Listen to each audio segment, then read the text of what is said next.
gue. Kalian tahu nggak konstitusi itu apa? Emangnya apa? Konstitusi itu hukum dasar yang dijadikan pedoman dalam kehidupan bernegara. Oh ya weh, konstitusi yang pernah berlaku di Indonesia ada 5 loh. Apa aja tuh? Salah satunya Undang-Undang Dasar 1945 yang berlaku dari 18 Agustus 1945 sampai 27 Desember 1949. Di dalam undang-undang terdapat sistematika dan isi. Di dalam isi terdapat pembukaan, batang tubuh dan penjelasan. Terus kalau di dalam pembukaan itu ada apa aja?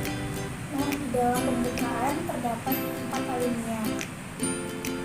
Kalau di dalam batang tubuh terdapat 16 bab, 37 pasal, 49 ayat, 2 aturan tambahan, 4 aturan peralihan.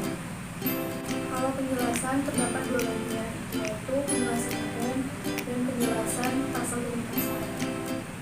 Tadi kan sistematikanya udah, sekarang isinya terdapat 4 bagian, yaitu bentuk negara, bentuk pemerintahan, sistem pemerintahan dan lembaga negara. Bentuk negaranya yaitu kesatuan, bentuk pemerintahannya yaitu republik yang berada dalam pasal 1 ayat 1. Sistem pemerintahannya yaitu presidensial, terdapat dalam pasal 4 ayat 1. Jadi yang terakhir itu yaitu lembaga negara yang terdiri dari MPR, DPR, BPK, MA, dan BPA. Nah, sekarang kita masuk ke penjelasan.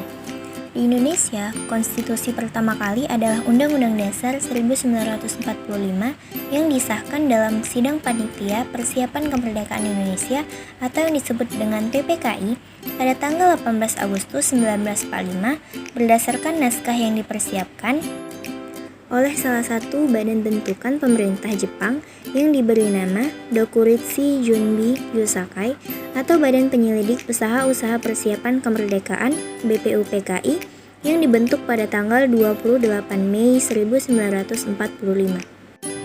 Karena singkatnya masa penyusunan, kedudukan Undang-Undang Dasar 1945 pada masa itu adalah Undang-Undang Dasar sementara. Bung Karno menyebutnya dengan Revoluti Grundwit atau Undang-Undang Dasar Kilat. Dalam statusnya sebagai Revoluti Grundwit tersebut, Undang-Undang Dasar 1945 pada awalnya hanya berlaku kurang dari 5 tahun.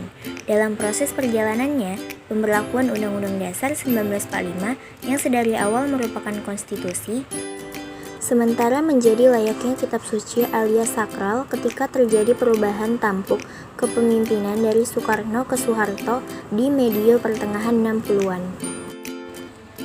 UUD 1945 memiliki otoritas hukum tertinggi dalam sistem pemerintahan negara Indonesia, sehingga seluruh lembaga negara di Indonesia harus tunduk pada UUD 1945.